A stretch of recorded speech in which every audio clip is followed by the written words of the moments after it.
কারারক্ষীরা যদি বলতাম যে সারাদিন তালা লাগিয়ে রাখেন 24 ঘন্টা, একটা বই এনে দেন পড়ি, বই এনে দেয় বঙ্গবন্ধুর আত্মজীবনী। ও পড়ে কোনো লাভ আছে? ক্ষতি ছাড়া। কি বুঝবো ওর ভেতর থেকে, আর কি জ্ঞান অর্জন করবো বলে? কারারক্ষী বললো পড়তো সব আল্লাহর ওলি, ওই রকম ওই দেবদুলাল, সুব্রত বালা, আশিক কুমার। তো এদেরকে কিছু বললে যদি বলতাম যে একটু ভালো বই নিয়ে আসেন, সব সময় শুধু বঙ্গবন্ধুর বই নিয়ে আসেন, অন্য বই নেই। আর একবার বই নিয়ে এসে দিল বঙ্গবন্ধুর চীন সফর। ওটা পড়ে আমি কি করব? আমার ভালো বই নিয়ে এসে দেন। বলে বই আছে, এবার নিয়ে আসবো। এবার বই নিয়ে এসে দিয়েছে বঙ্গবন্ধুর ছেলেবেলা, কার গাছে ঢেলা লাগিয়েছে, আম পেড়েছে, পেয়ারা চুরি করে খেয়েছে, এইসব আপনি পড়ি দেখেন পুরোটা। তাছাড়া কি জ্ঞান ওর ভেতরে আছে? আরে ভাই, মানুষের জীবন পড়ে পরিবর্তন হয়? মানুষ যদি মানুষের জীবন পড়ে পরিবর্তন হতে চায়, পড়া লাগবে মুহাম্মাদুর রাসূলুল্লাহর জীবনী। হ্যাঁ, কথা বলছেন? এরকম জীবনী তো এর ভেতরে নেই। বঙ্গবন্ধু কর্নার বানিয়ে জাতিকে শুধু এর উপরে পড়িয়েছে। 6 মাসে যদি আপনি পড়ে পরীক্ষা দিতে পারেন, আপনাকে পুরস্কার দেয়। কেন ও জীবনী না পড়ে নবীর জীবনী দেওয়া যায় না? রাহিকুল মাখতুম পড়ে পরীক্ষা দেন, যদি পাশ করতে পারেন 10 বছর জেল আছে, 2 বছর মাফ। আমার মনে হয় ওই লোকটার জীবন পরিবর্তন হয়ে বাইরে ও আল্লাহর ওলির মতো জীবন যাপন করবে। অথচ জেলখানার মেন গেটে লেখা আছে এটা জেলখানা নয়, এটা কারাগার নয়, এটা সংশোধনাগার। কিসের সংশোধন? ওখানে গেলে মানুষ আরো খারাপ হয়। কারণ আমারে প্রথম দিন নিয়েছে, যার সাথে রেখেছে যেই কয়টা মানুষ, 7 জন, এই 7 জনই হয় বাঁখোর না ডাইলখোর। এর ভেতরে আমি একা, সব বিড়ি খাই, সিগারেট খাই, আবার চুরি করে কেউ ওই গাঁজাও নিয়ে এসেছে ভেতরে। এখন আমি একটুখানি ঘর, এদিকে 3.5 হাত, এদিকে 2.5 হাত, এ 7 জন মানুষের ভেতরে। প্রথম দিন যাওয়ার পর আমি কি বলবো তাদের? আমি একা বললে ওরা ওয়াজ শুনবে? আর ও কি ওয়াজ শোনার মানুষ? ধরা পড়েছে সব বাবা নিয়ে, ডাইল নিয়ে। এমনকি আমারে যেখানে রেখেছিল ওর নিচতলায় একদিন জেলার এসে বলছে, হিন্দু জেলার তো, ওর ভেতরে একজন গাঁজার গাছ লাগিস, ডাক দিয়ে বলছে পুলিশ তোরে ধরে জেলে দিল গাঁজা খাওয়ার কারণে, আর তুই ভেতরে গাঁজার গাছ লাগালি, তোরে তো স্বর্গে দেওয়া লাগবে। এই একটু পরে 5 মিনিট পরে বলছে, এই তুই গাঁজার গাছের ভেতরে লাগালি কি করি?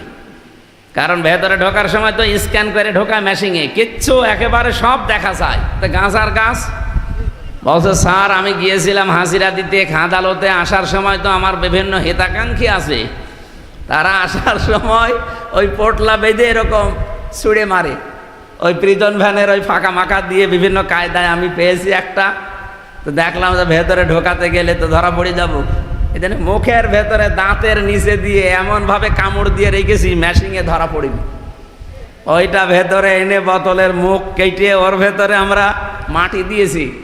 এরপরে গাঁজার গাছ লাগিয়েছি আজ 2 মাস আগে। স্যার দেখেন কত বড় হয়েছে।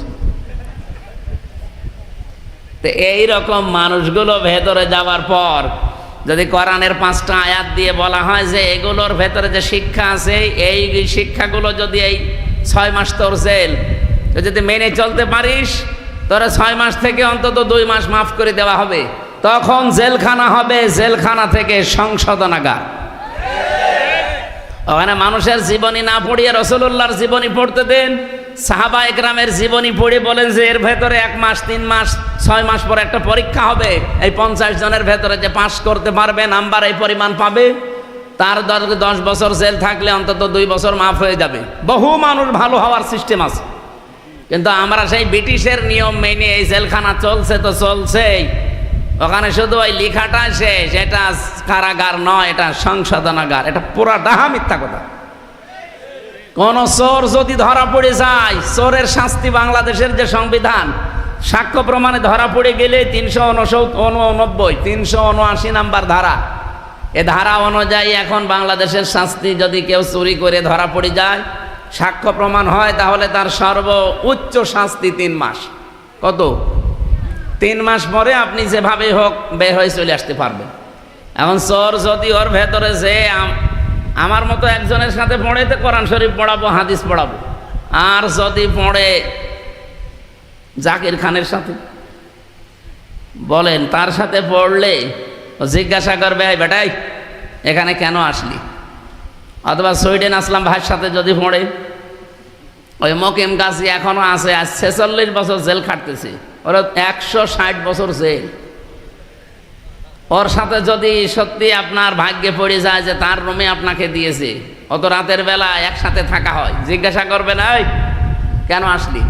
আপনি যদি বলেন যে আমি মুরগি চুরি করতে গিয়ে ধরা পড়ে গেছি, আপনার 2 থাপ্পড় দেবে। মুরগি চুরি করতে যে ধরা পড়ে মানুষ, আমার সাথে যে কয়দিন আসিস থাক, তোরা কি করে ডাকাতি করা লাগে শিখাবো, কারণ উনি তো ওই উস্তাদ। আপনি যদি ডাকাতি করতে গিয়ে ধরা পড়ে ভেতরে যান, আর আপনার যদি ভাগ্যে পড়ে মার্ডার মামলার কোনো আসামির সাথে, তার সাথে পড়লে আপনাকে একসাথে তো আপনি থাকবেন, রাতের বেলা তো এক জায়গায় গল্প স্বল্প করবেন, জিজ্ঞাসা করবে কেন? ডাকাতি করতে গিয়েছিলাম, ধরা পড়ে গেছে। 2 থাপ্পড় কানের নিচে দিয়ে বলবে, ডাকাতি করতে গিয়ে ধরা পড়ে গেলি, একটা উপরে পাঠিয়ে দিতে পারলি না? আমার সাথে থাক, মানুষ কি করে উপরে তুলে দেওয়া লাগে আমি তোরে শেখাবো। উপরে তুলে দেওয়া বোঝেন? এই হচ্ছে দেশের জেলখানা। এটা সংশোধনাগার বানানো দরকার, শুধু লিখে রাখলে হবে না। হ্যাঁ, এটা হবে আমার বিশ্বাস। আমি দেখে এসেছি 3 বছর একাধারে। আমি যতটুকু বাস্তবতা বুঝি, সামনে যদি দেশে ইসলাম আসে, জেলখানা তো দেশে থাকবে না। জেলখানা থাকবে কেন? মানুষকে আসলে সংশোধন করা হবে। কি কথা বলে না কেন? এই সংশোধন করার জন্য ওয়ায়ুযাক্কিহিম, তাদেরকে পবিত্রকরণ করা হবে, সংশোধন করা হবে কোরআনে কারিম দিয়ে। এই জন্য প্রথম শব্দ ওয়াতলু, তেলাওয়াত করে আপনার উম্মতদেরকে আদম নবীর এই 2 সন্তানের কাহিনী শোনান। কিভাবে তেলাওয়াত করতে হয় আমি ব্যাখ্যা বলছিলাম। শুদ্ধ করে পড়বেন, বুঝবেন, নিজে মানবেন, যতটুকু পড়ছেন অতটুকু। এখন এটা মানতে গেলে হবে, মানার পরিবেশ লাগবে না? কথা বললেন না? মান ক্বারাআল কোরআনা ফাস্তাযহারাহু, নবীজি বলেন যে ব্যক্তি কোরআন পড়ে আর কোরআনকে এজহার করার চেষ্টা করে। বাংলাদেশে আজ বহু মানুষ এই শব্দের সাথে আমরা পরিচিত, কিন্তু মানার ক্ষেত্রে অনেক পিছিয়ে আছি। বহু বড় বড় মাদ্রাসার প্রিন্সিপাল, ভাইস প্রিন্সিপাল, মহতামিম, কত বড় বড় জায়গার ইমাম, খতিব, তারা এখন এই শব্দটার ব্যাখ্যা যেটা সেটা বলতে চাচ্ছে না। আমি সাদিক ভাইকে বলছি, এটা রেকর্ড হচ্ছে হাজারো আলেমের কাছে। আমার প্রশ্ন, নবীজি কি এখানে হাদিস বলার সময় আরবি গ্রামার বা এখানে তাসবিদের কায়দা শিখিয়েছেন? শব্দটা তিনি দিলেন ফাস্তাযহারাহু। এজহার মানে আপনি যদি তাসবিদের কায়দা পড়েন সেখানে হবে এজহার মানে স্পষ্ট করা। তো এখানে স্পষ্ট করার কি আছে? যে ব্যক্তি কোরআন পড়ে আর এই ফাস্তাযহারাহুর ব্যাখ্যা এখন আধুনিক যেগুলো তাফসীর পাওয়া যায়, আধুনিক ব্যাখ্যাকার যারা, আপনি দেখবেন এজহার শব্দের অর্থ তারা লিখেছে এজহার মানে বিজয় করা। কথা বোঝেন আমার? যে ব্যক্তি কোরআন পড়ে আর কোরআনকে বিজয় করার জন্য চেষ্টা করে। ও বাংলার মুসলমানরা নিজের কাছে এবার প্রশ্ন করেন তো, এই দেশে 54 বছর আমরা স্বাধীন হয়েছি, কোরআন আমরা পড়ি শুদ্ধ করে, ঠিক আছে, কোরআন আমরা বুঝি হালকা কম বেশি, ঠিক আছে, নিজের ব্যক্তিগত পারিবারিক জীবনে আমরা মানিও, এটাও ঠিক আছে, কিন্তু 4 নাম্বারটা কোরআনে কারিমকে বিজয় করা লাগবে। এই কথা বলতে গেলেই বহু ইমাম, বহু আলেম, বহু জায়গা থেকে বাধা এখন আসে, বলে আমরা ওর ভেতরে নেই। তো এটা কি আপনার বাবা করবে নাকি? কোরআনকে যে এজহার করা লাগবে, বিজয় করা লাগবে, দাঁড় করানো লাগবে, কায়েম করা লাগবে, এটাকে আপনার বাবা করবে না ফেরেশতা আসবে? এইটার কথা বললে আপনি বিভিন্ন জায়গা থেকে কথা শোনেন, শোনার পরে যেন আপনার সুর পাল্টিয়ে দেন যে এটা রাজনীতি। এটা রাজনীতি হয় কি করে? আপনি বাস্তবতার দিকে তাকেন। আল্লামা শাহ আহমেদ শফি, হেফাজত ইসলামের সাবেক আমির, উনি যতদিন কোরআন হাদিস পড়েছিলেন এই দেশে কেউ ওনার শত্রু ছিল? এক কথা বলা লাগবে। যতদিন বুঝেছিলেন শত্রু ছিল, যতদিন বুঝিয়েছিলেন মানুষকে নিজে ব্যক্তিগত আর পারিবারিক জীবনে মেনেছিলেন, কারণ এর উপরে আর মানা সম্ভব না। ব্যক্তিগত আর পারিবারিক জীবন পর্যন্ত তিনি মানতে পারতেন, এর উপরে মানতে গেলে কোরআন কায়েম থাকা লাগে, তাছাড়া মানা যায় না। এ পর্যন্ত যতদিন মেনেছিলেন একটা শত্রু বাংলাদেশে তার ছিল না, কিন্তু যখনই 4 নাম্বার শর্ত পূরণ করতে গেছেন, না এর ভেতরে যা নিষেধ আছে এই দেশে আমি করতে দেব না। আল্লাযীনা ইউযুনা রাসূলাল্লাহি লাহুম আযাবুন আলীম, যারা রসুলকে কষ্ট দিচ্ছে এবং দেবে তাদের জন্য যন্ত্রণাদায়ক শাস্তির ঘোষণাকার। সুতরাং এই দেশে 13 দফা দিয়েছিলেন যে রসুল্লাহকে যে গালি দেবে, অপমান করবে তার মৃত্যুদণ্ড দেওয়া লাগবে। এটা কি উনি বানিয়েছিলেন না কোরআনে আছে? যখন এইটা বললেন যে এটা মানা লাগবে, তখন তার নাম পর্যন্ত দেখেন পাল্টিয়ে দিয়েছে। ওর নাম দিয়েছে কি? তেঁতুল হুজুর। ওনার নাম কি তেঁতুল হুজুর? আল্লামা সাইদি রহমতুল্লাহ আলাইহি যতদিন কোরআন শুদ্ধ করে পড়েছেন, বুঝেছেন, নিজে মেনেছেন, কোনো সমস্যা ছিল না। কিন্তু 4 নাম্বারটা যখনই বলেছেন এটা আমি মানাতে চাই, আমি নিজে শুধু মানবো না, আমি মানাতে চাই, তখনই কিন্তু তার বিরুদ্ধে শত্রুতা আরম্ভ হয়েছে, না হয়নি? এমনকি তাকে মেরেও ফেলা হয়েছে। বাস্তবতা এইটা। আমি যতদিন কোরআন পড়েছি, বুঝেছি, নিজের পরিবার আর নিজের ব্যক্তিগত জীবনে মেনেছি, আমার কেউ এদেশের শত্রু ছিল না, এখনো নেই। কিন্তু যখনই আমি বলছি যে না এটা আমি মানুষকে মানাতে চাই, আর মানাতে চাইলে তো ব্যক্তি পরিবার শেষ না, এরপরে সমাজ লাগবে, রাষ্ট্র লাগবে। কথা বলেন। আমি তো হাদিস কোরআন এইভাবেই পড়ি, মান করাল কোরআনা ফাস্তাজাহারাহু, যে ব্যক্তি কোরআন পড়ে আর কোরআনকে এজাহার করার, বিজয় করার চেষ্টা চালায়। কেন আল্লাহর নবী বিজয় করার কথা বলার পরে মাঝখানে ফা নিয়ে আসলেন? এতটুকু তো শেষ করে দিতে পারতেন, কোরআন পড়ে আর কোরআনকে বিজয় করে না। হাল্লা হালালাহু ওয়া হাররামা হারামাহু, হালালকে হালাল জেনে আঁকড়িয়ে ধরে আর হারামকে হারাম জেনে ছেড়ে দেয়। এই 2টা কথা কেন নিয়ে আসলেন এই এজাহারের পরে? আমি ব্যাখ্যায় বেশি টেকায় মুহাদ্দিসিন ইকরাম লিখেছেন এইটা, কোরআন যদি এজাহার থাকে, বিজয় থাকে, কায়েম হয়ে যায়, ওই সমাজে হালালকে হালাল আর হারামকে হারাম জেনে মেনে নেওয়া সহজ হয়। এই কথা বলছেন? আপনি বলেন তো 54 বছরে বাংলাদেশে কোরআন বিজয় হয়েছে? বলেন বলেন। হ্যাঁ, শুদ্ধ করে পড়া হয়, নিজে মানা হয়, নিজে বোঝা হয়। 4 নাম্বারটা এখনো নেই। এই জন্য আমরা যত বড় আল্লাহর ওলি দাবি করি না কেন, এদেশে হালালকে হালাল জেনে মানা সম্ভব না। আমি জানি এটা হালাল, সম্ভব না। হারাম জানি, ছেড়ে দেওয়াও সম্ভব না। এরকম পরিবেশ দেশে নেই। আমার এই যে গাড়িটা, এখান থেকে যদি এখন রাতে আমি ছাড়ি, কুষ্টিয়া পর্যন্ত যেতে কমপক্ষে 5 জায়গায় পুলিশে আটক করবে। কয় জায়গায়? 5 জায়গায় আটক করে কি ছেড়ে দেবে সালাম দিয়ে? না। এটা তো এখন এই 9 মাস একটু আরামে আছে। এর আগে গাড়ি ধরলেই বলতো হুজুর দোয়া চাই। দোয়া তো করে আসলাম না, যে দোয়া নিয়ে আসলেন ওই দোয়া দেন। এখন এখান থেকে কুষ্টিয়া 324 কিলোমিটার পথ, 324 কিলো যেতে যদি 5 জায়গায় দোয়া চাই, কত 4-5 জন 6-7 জন করে থাকে। তো বলেন এই 100-200 দোয়া হবে? 1-2-3 হাজার করে দোয়া দেওয়া লাগে। তো এই 5-6 জায়গায় তো আমার এমনি 15-20 হাজার খালি দোয়ায় যাবে। গাড়িটা নিয়ে আসতে যেতে কমপক্ষে 18-20 হাজার খরচ। তা আপনি আর কি করবেন বলেন?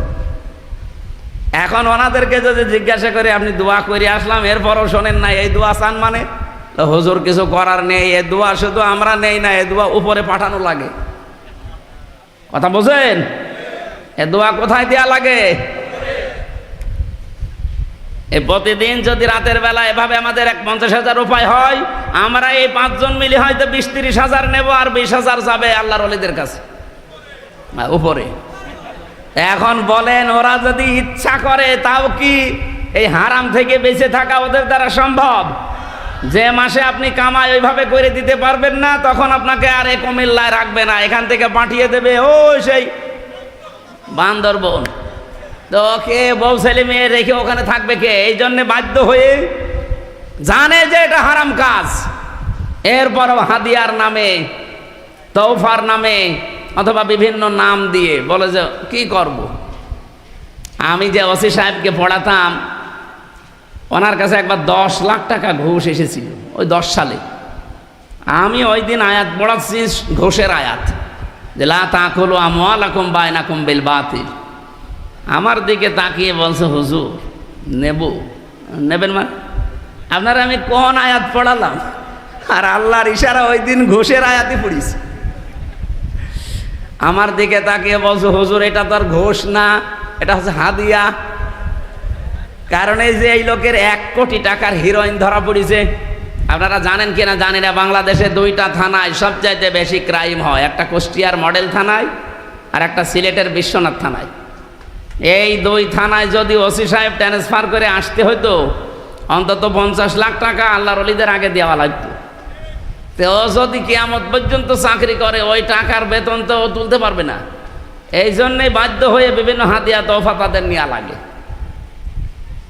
না আমারে বলছে, হুজুর আমি কি করব। পরবর্তীতে আমাকে একা একা ডেকে বলছে, ওই সময় দেখলাম নিল না, গরম দিয়ে তাড়িয়ে দিলে। এই বেটা, আমি কোরআন শরীফ পড়ি আর তুমি আমারে ঘোষ দাও।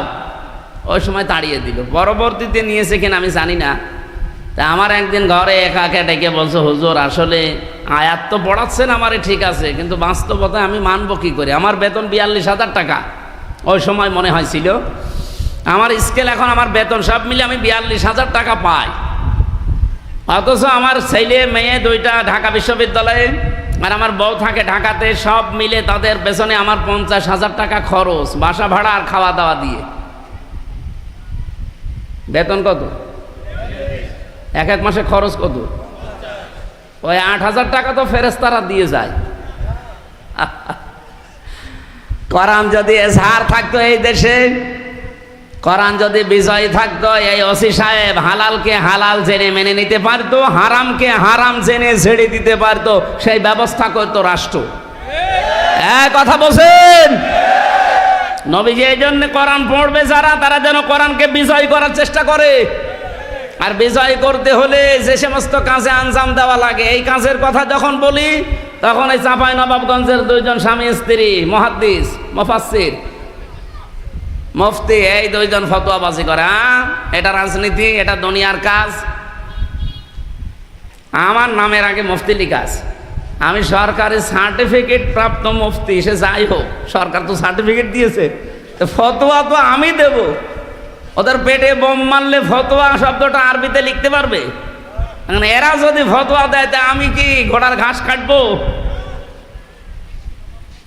বাংলাদেশের মানুষ যেহেতু শব্দ প্রথম ছিল, অতল তেলাওয়াত করতে হলে আপনাকে হক আদায় করে 4টা বিষয় মানতেই হবে। যারা মেনে নিয়েছে তাদের জীবন সফল। আর যারা এখনো বিভিন্ন গড়িমসি করে পেছনের টানে মানতে পারেন না, আপনার খবর আছে। আমি কথা বোঝাতে পেরেছি আশা করছি।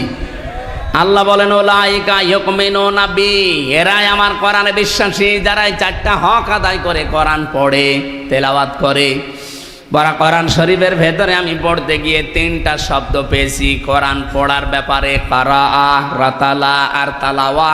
আপনি অভিধান নিয়ে আসেন, এই 3টা শব্দের ব্যাখ্যায় পাবেন এই 4টা শর্ত। 4টা বিষয় দিয়ে আল্লাহ নবীকে জানাচ্ছেন, আপনি তেলাওয়াত করে এইভাবে এই কাহিনীটা শোনাবেন। কারণ এই কাহিনীর ভেতর আপনার উম্মতের জন্য একটা বিশাল শিক্ষা আছে। ইদ করবা কুরবানান ফাতুকবিলা মিন আহাদিহিমা ওয়া লাম ইউতাকাব্বাল মিনাল আখর। রব্বুল আলামিন বলেন, যখন তারা একজন কোরবানি দিয়েছে, আকাশ থেকে আগুনের ঝলক এসে ওটা কবুল হয়েছে, অপরেরটা হয়নি। যারটা হয়নি, এই কাবিল নামে এই ছেলেটা নিজেকে তো একটু সংশোধন করবে যে কেন হলো না, কেন আমারটা হচ্ছে না, আমি একটু দেখি। আমারই তো নিজের ছোট ভাই, আমার বয়সে ছোট, শক্তিতেও আমার চাইতে কম, দুনিয়ায় আমার পরে এসেছে, সব দিক থেকে আমার নিচে, অথচ তারটা কবুল হয়ে গেল আল্লাহর দরবারে, আর আমারটা কেন হয় না, পড়ে আছে। অন্তত এগুলো একটু আবিষ্কার করে দেখি না। সে কি বলেছিল? হে হাবিল, তোরটা কেন কবুল হয়েছে, আমি তোরেই বাঁচতে দেব না। লাকুতুলান্নাকা, লামে তাকিদ নুনে সাকিলা, ও গ্যারান্টি দিয়ে বলছে, তোরে আমি আজকেই মেরে ফেলবো। আমার মনে হচ্ছে বাংলাদেশে এখন অনেক কাবিল ফিরে এসেছে। আপনি একটু চিন্তা করতে পারেন না যে আমার চাইতে বয়সে ছোট, শক্তিতে ছোট, সব দিক থেকে ছোট, তারা জনপ্রিয় হয়ে যাচ্ছে আজ মানুষের কাছে। তাদের আচার ব্যবহার, তাদের চরিত্র, তাদের অ্যাক্টিভিটিস, কাজকর্ম, তারা যা যা করে মানুষ আজ তাদেরকে অ্যাকসেপ্ট করে, গ্রহণ করে নেয়, তাদেরকে ভালোবাসে। আর আমি এত পুরাতন মানুষ, আমাদেরকে দেখলেই মানুষ খালি সাদাবাজ বলে। আমি একটু পাল্টাই, একটু ভালো হয় না, তোরেই মেরে ফেলবো। কেন তোরে মানুষ ভালোবাসে বলেন তো? বাংলাদেশে এখন এরকম কাবিল নেই। আপনি কি আন্দাজে বলেন নাকি ঠিক আছে? এদের পক্ষে একটা হাদিস পড়ছিলাম, নাকি বলবো না? বলবো। মুসলিম শরীফের হাদিস, আন আবি যাররিন রাদিয়াল্লাহু তাআলা আনহু قال قال النبي صلى الله عليه وسلم من ادعى ما ليس له فليس منا وليتبوأ مقعده من النار। মুসলিম শরীফের হাদিস। নবীজি বলেন, যে জিনিস তোমার না, ওইটা যদি নিজের দায়িত্বে তুমি নিয়ে নাও, যতদিন ওইটা তোমার নিজের আয়ত্তে থাকবে, ততদিন তুমি আমি নবীর উম্মত আর নেই। বলেন তো, আগস্টের 5 তারিখের পর থেকে বাংলাদেশে বহু মানুষ এমন অন্যের জিনিস নিজের দখলে নিয়ে, বাবা শাহজালাল সব হালাল। আরে ভাই, কুমিল্লায় নাই, নেই, অন্য জেলায় তো আছে। যাদেরটা নিয়েছেন ফেরত দেওয়া লাগবে, নাই তো আপনি নবীর উম্মত আর নেই। ফালাইসা মিন্না, ফা শব্দটা 19টা অর্থে আসে। উপরে বর্ণিত যেটা বললেন, মানে দাআ মা লাইসা লাহু, ওটা যদি আপনার ভেতরে থাকে, ফালাইসা মিন্না, আপনি নবীর উম্মত আর নেই। যে জিনিস আপনার না, আপনি যদি ওটা নিজের দায়িত্বে নিয়ে নেন, বলেন এরকম চরিত্র কার আছে? যার আছে তাকে বলছি এটা ফেরত দেন। অনেক মানুষ এই কথা শোনার পরে বলে যে ইসলামী ব্যাংকও তো দখল করে নিয়েছে। কে বলেছে আপনাকে? ইসলামী ব্যাংক দখল হয়নি, যারটা সে ফেরত পেয়েছে। ইসলামী ব্যাংক আপনার বাবার, যাদের মাথার ঘাম পায়ে ফেলে বানানো ব্যাংক, তাদের জিনিস তারা হাতছাড়া করে ফেলেছিল, দখল হয়ে গিয়েছিল, ওটা আবার তারা ফেরত পেয়েছে। আপনি উল্টা পাল্টা ফতোয়া দেন যে না, ওইটা হাইজাক হয়ে গেছে, চিন্তায় হয়ে গেছে। চিন্তায় হলো কি করি? আমার জিনিস আমি ফেরত পেলাম, চিন্তায় হয় কি করি? আপনি কি রাগ করলে? আর 2 নাম্বারটা একটু কঠিন বেশি, এটা আমার বলার দরকার নেই।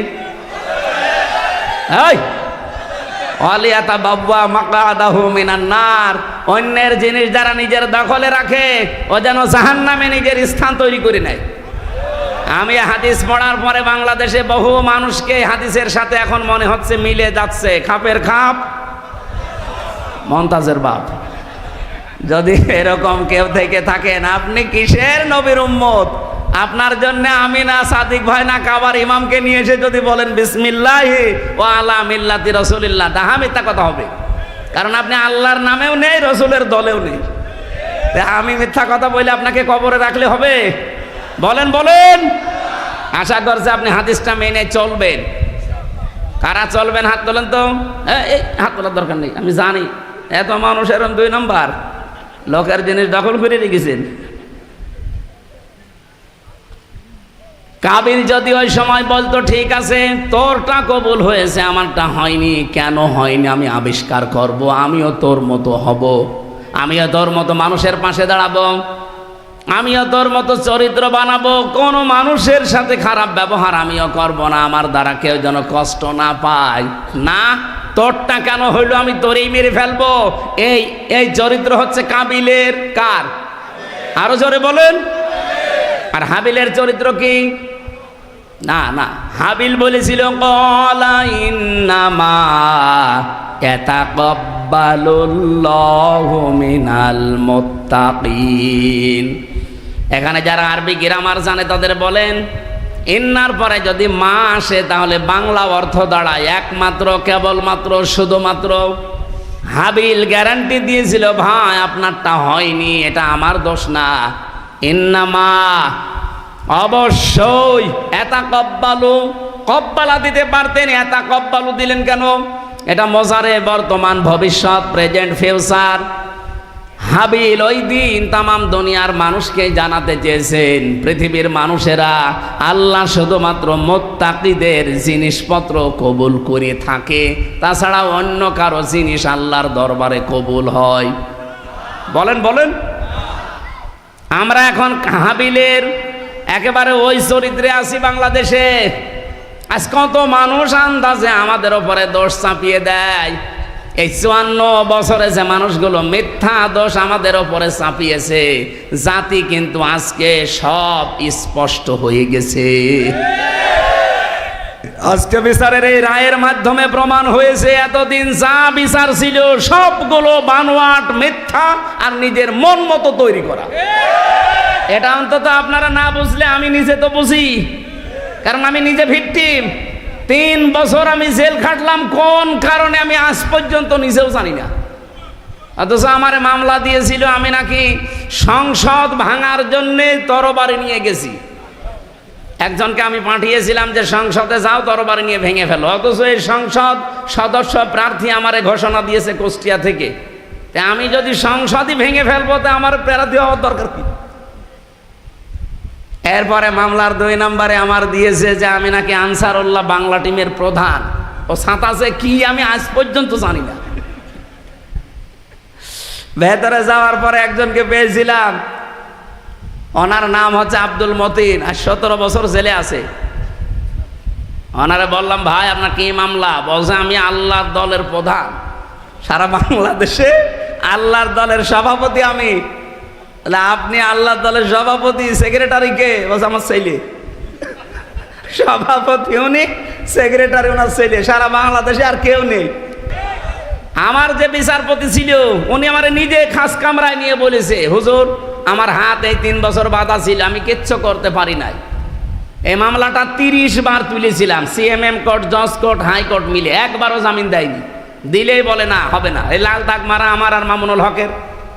কিন্তু এই মামলাটা আগস্টের 5 তারিখের পরে শুধু তুলতে দেরি, শুধু মামলা জামিন না, একেবারে এরকম বেকসুর খালাস দিয়ে দিয়েছে।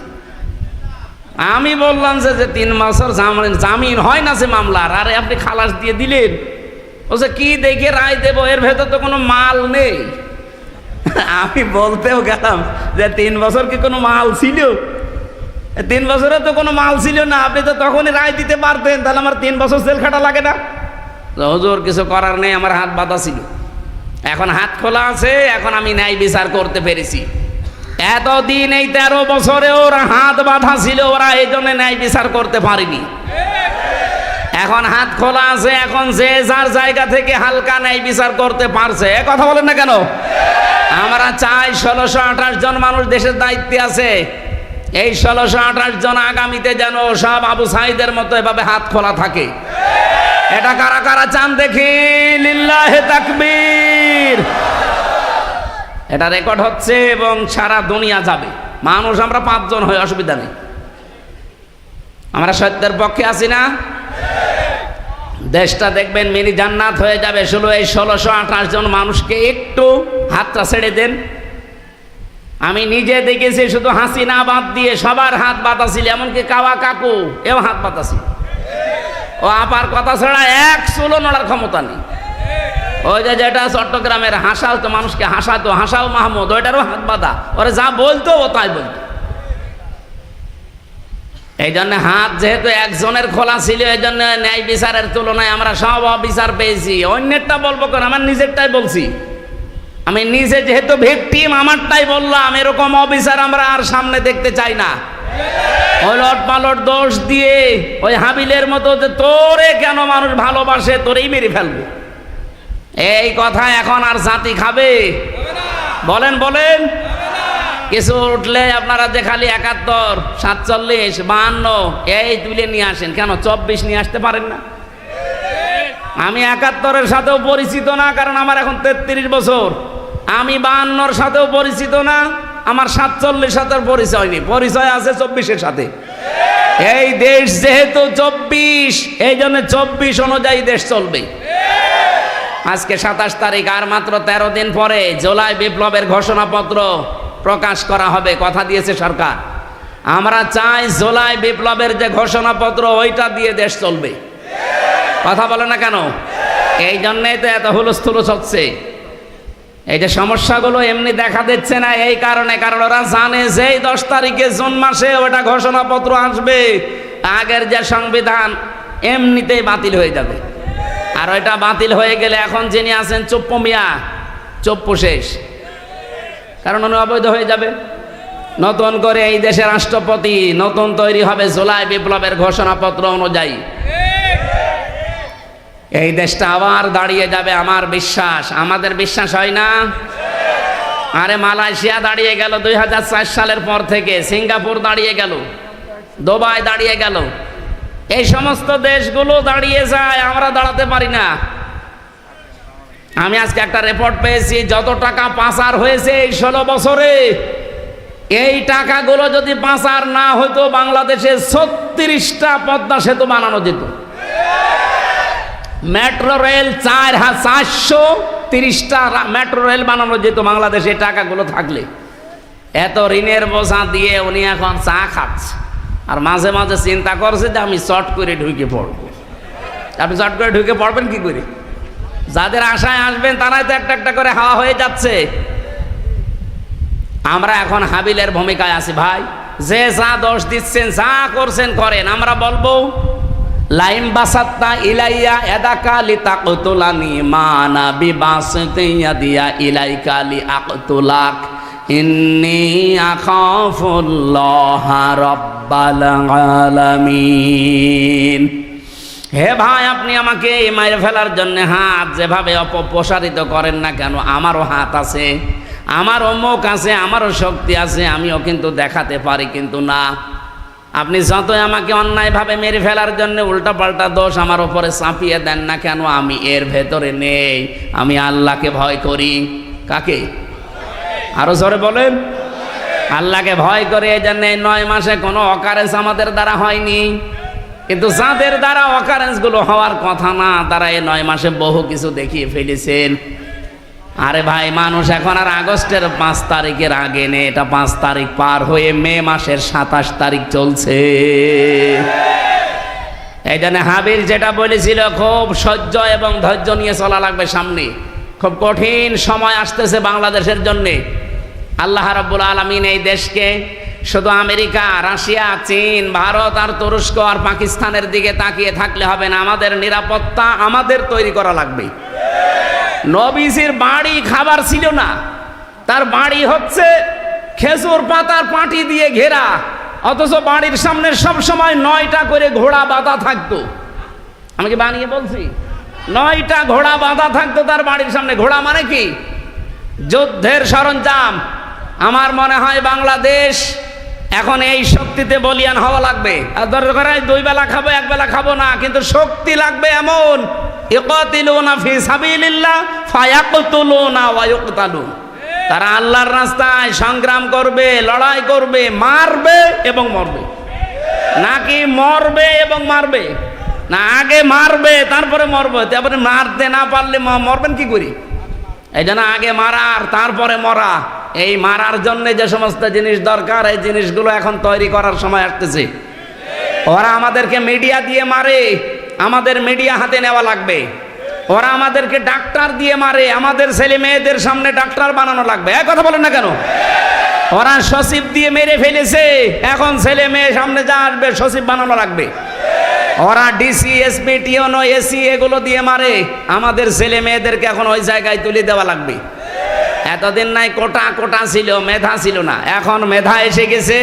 আমার বিশ্বাস বাংলাদেশে যারা আসল মেধাবী দেশপ্রেমিক, এই 1628টা জায়গায় শুধু বসলেই এ দেশটা আবার মিনি জান্নাত হয়ে যাবে ইনশাআল্লাহ। আল্লাহ রাব্বুল আলামিন, আমি ওই আয়াতটাই পড়েছিলাম আপনাদের সামনে, ফিহি আয়াতুম বাজ্জিনাতুম মাকামু ইব্রাহিম। এর ভেতরে বহু নিদর্শন আছে। কে কে নিদর্শন আছে তার ভেতরে অন্যতম আল্লাহ বলেন মাকাম ইব্রাহিম, যেটা লিফটের কাজ করতো। উনি হয়তো টাচ দিচ্ছিলেন কাবা শরীফ নিয়ে। কাবা বানিয়েছে আমাদের জাতির পিতা ইব্রাহিম এবং তার সন্তান। তারা যে পাথরের উপরে উঠতেন, লিফটের মতো উপরে চলে যেতেন, কাজ হয়ে গেলে আবার নেমে পড়তেন। পার্থক্য, আমাদের লিফটে শুধু বোতাম টিপ দেওয়া লাগে 1 2 3 4, আর ওনার লিফটে শুধু মুখে বলা লাগতো আমি অমুক জায়গায় যাব, উঠে পড়তে। বলেন সুবহানাল্লাহ। আল্লাহ বলেন এটা আমার একটা নিদর্শন। অমাং দাখলাহু কানা আমিনা। কেউ যদি কাবায় প্রবেশ করে আল্লাহ বলেন তাকে নিরাপত্তা দেওয়া হয়। কে বলছেন? আরো জোরে বলেন। বলেন তো বাংলাদেশ কি কাবা শরীফ? বলেন বলেন। যারা এখানে কাবায় গেছে আমি তাদেরকে বলছি, কাবার বাইরে মারামারি কাটাকাটি চিন্তায় রাহাজানি আছে, আমি নিজেও পড়েছিলাম। কিন্তু কাবার এরিয়ার ভেতরে প্রবেশ করলে কোনো মারামারি কাটাকাটি চিন্তায় আছে ভাই? কেন নেই? কারণ এই জায়গাটা নিরাপত্তা দিচ্ছে কে? কেন? কারণ এই জায়গার ভেতরে কোনো শিরিক পাবেন না। কোরআনে কারীম গ্যারান্টি দিয়েছে, এটা সূরা আনআম ৭ নাম্বার পারা ১৭ নাম্বার পৃষ্ঠার প্রথম নাম্বার লাইনের ৮২ নাম্বার আয়াতের প্রথম অংশে পাবেন, আল্লাযীনা আমানু ওয়া লাম ইয়ালবিসু ঈমানাহুম বিযুলমিন উলাইকা লাহুমুল আমন। রব্বুল আলামিন বলেন, যারা ঈমান আনে আর ঈমানের সাথে যারা জুলুম মিশ্রণ করে না, এখানে জুলুম মানে শিরিক, তাদের ঈমানের সাথে যারা শিরিক আর জুলুম মিশ্রণ করে না, উলাইকা লাহুমুল আমন, আল্লাহ যেন এভাবে দেখাচ্ছে যে এরাই নিরাপত্তার হকদার। সুতরাং কাবা শরীফে যেহেতু শিরিক নেই, আল্লাহ পুরাটা নিরাপত্তার চাদর দিয়ে ঢেকে রেখেছেন। বাংলাদেশের ৫৬,০০০ বর্গ মাইল আমরা যদি শিরিক মুক্ত করতে পারি, জুলুম মুক্ত করতে পারি, এই এরিয়াটা আমার আল্লাহ নিরাপত্তা দিয়ে ঢেকে রাখবেন। আমার কথা আসলে এইটাই, অমাং দাখলাহু কানা আমিনা, এখানে প্রবেশ করলেই নিরাপত্তা পেয়ে যায়। বাংলাদেশ তো আর কাবা শরীফ না, এখানে নিরাপত্তা দেওয়ার জন্য শুধু রাশিয়া, আমেরিকা, ভারত এদের সাপোর্ট পেলে হবে? বলেন বলেন। উলাইকা লাহুমুল আমন, এরাই নিরাপত্তার হকদার। সুতরাং আল্লাহর পক্ষ থেকে নিরাপত্তা যদি এই দেশ পেতে চায়, বদ্বীপ বলছিল না যে চারিদিকে সব ওরা, একদিকে সাগর, যাবেন কোথায়? নিরাপত্তা পাওয়া লাগবে কার কাছ থেকে? সুতরাং এই দেশে নিরাপত্তা দেওয়ার জন্যে শিরিক আর জুলুম মুক্ত দেশ গঠন করার কোনো বিকল্প নেই। আর এটার জন্য কোরআনের শাসন লাগবে। এটা যদি কারো কাছে রাজনীতি মনে হয়, হ্যাঁ এইটাই আমাদের রাজনীতি। এটা যদি মনে হয় যে এটা দুনিয়ার কাজ, হ্যাঁ এইটাই দুনিয়ার কাজ। কেউ যদি বলে এটা ধর্ম ব্যবসা, হ্যাঁ এটাই আমার ধর্ম ব্যবসা। আমি চাই এই দেশকে আল্লাহর নিরাপত্তার চাদরে বেষ্টন করতে। চান না আপনারা? বলেন। এই জন্য শিরিক মুক্ত করা লাগবে। শিরিকে বাংলাদেশে নেই? বলেন বলেন। আমি শিরিক বিল জাত, শিরিক বিল সিফাত, শিরিক বিল ইখতিয়ারা, শিরিক বিল হুকুক ১২০ প্রকার পড়েছি তাফসিরে, আর বাংলাদেশে প্রত্যেকটা চলছে। তো এখানে সে নিরাপত্তা আল্লাহ দেবে কি করে? ১ নম্বরে শিরিকের এক বাক্যে জবাব দেয়, আল্লাহ যেটা পারে ওইটা অন্য কেউ পারে, এই বিশ্বাস করার নাম শিরিক। এই কথা বলেন না কেন? এটা এই দেশে নেই? সন্তান দিতে পারে কে? অন্য কেউ পারে?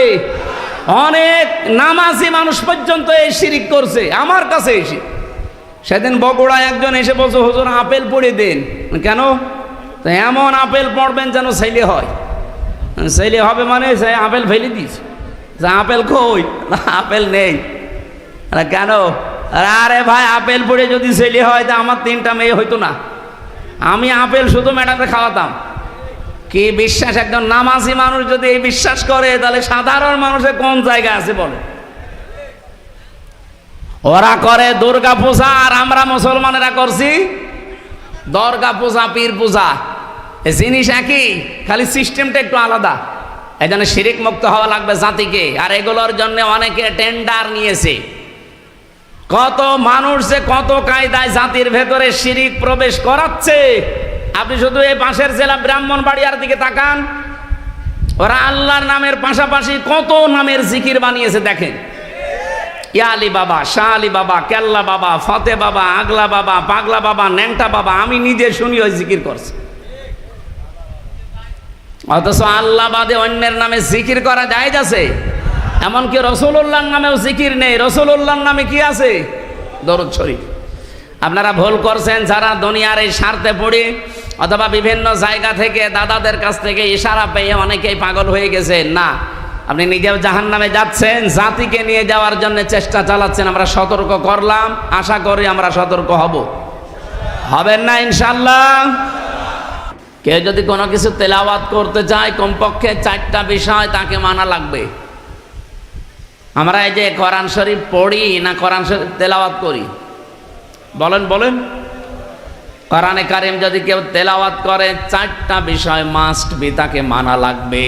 1 নম্বরে তাকে শুদ্ধ করে পড়া লাগবে, ওয়ারাতিলিল কোরআনা তারতিলা।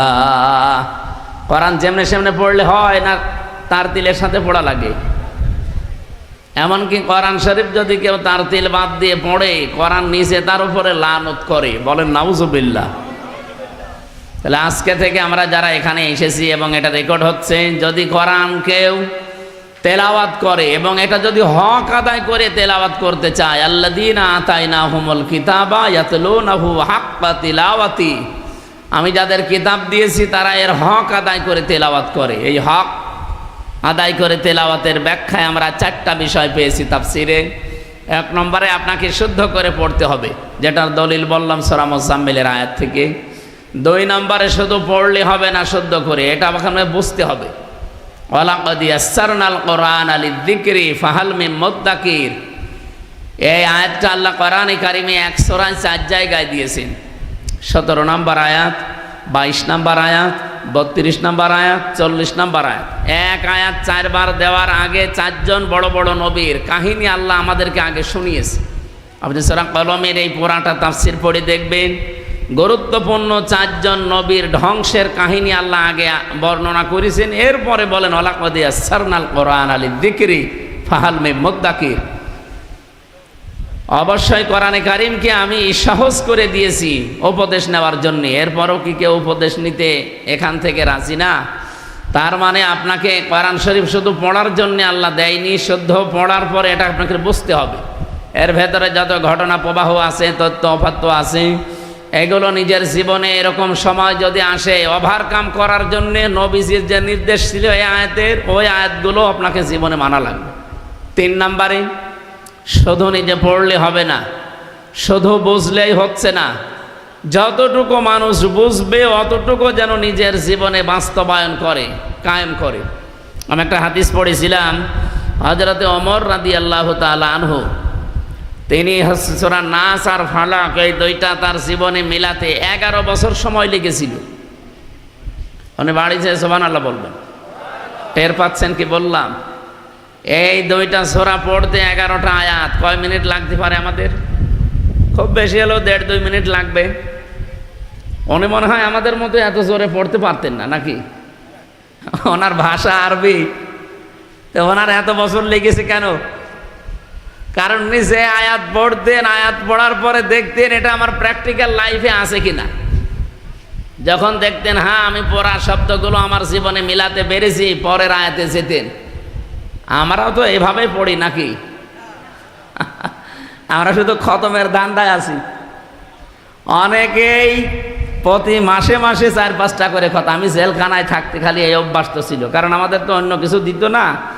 কোরআন শরীফ একটা ছিল, আর বাকি কোনো বই চাইলে 3 বছরের ভেতরে বই, এই যে এটি মাজহারুল ইসলাম কালকে মুক্তি পাবে, আল্লাহর এই বান্দার কাছে প্রায় 300-র উপরে বই আছে। এতদিন যারা ইসলামী আন্দোলনের জেলে ছিল তারা বের হওয়ার সাথে সাথে ওনার কাছে বই রেখে আসতো। মাওলানা মতিয়ার রহমান নিজামী রহমতুল্লাহ আলাই, শহীদ আব্দুল কাদের মোল্লা রহমতুল্লাহ আলাই, এরপরে যতগুলো মানুষ বিদায় নিল, এই মানুষগুলো তো বের হয়ে গেছে, আর কিতাবগুলো ওনাকে আসার সময় দিয়ে এসেছিল। ওনার ঘরে আমি ঈদের দিন যেয়ে দেখি 300-র উপরে কিতাব একেবারে সাজানো, অথচ অন্য কারো ঘরে এত বই আমি পাইনি। কারারক্ষীরা যদি বলতাম যে সারাদিন তালা লাগিয়ে রাখেন 24 ঘন্টা, একটা বই এনে দেন পড়ি, বই এনে দেয় বঙ্গবন্ধুর আত্মজীবনী। ও পড়ে কোনো লাভ আছে? ক্ষতি ছাড়া। কি বুঝবো ওর ভেতর থেকে, আর কি জ্ঞান অর্জন করবো বলে?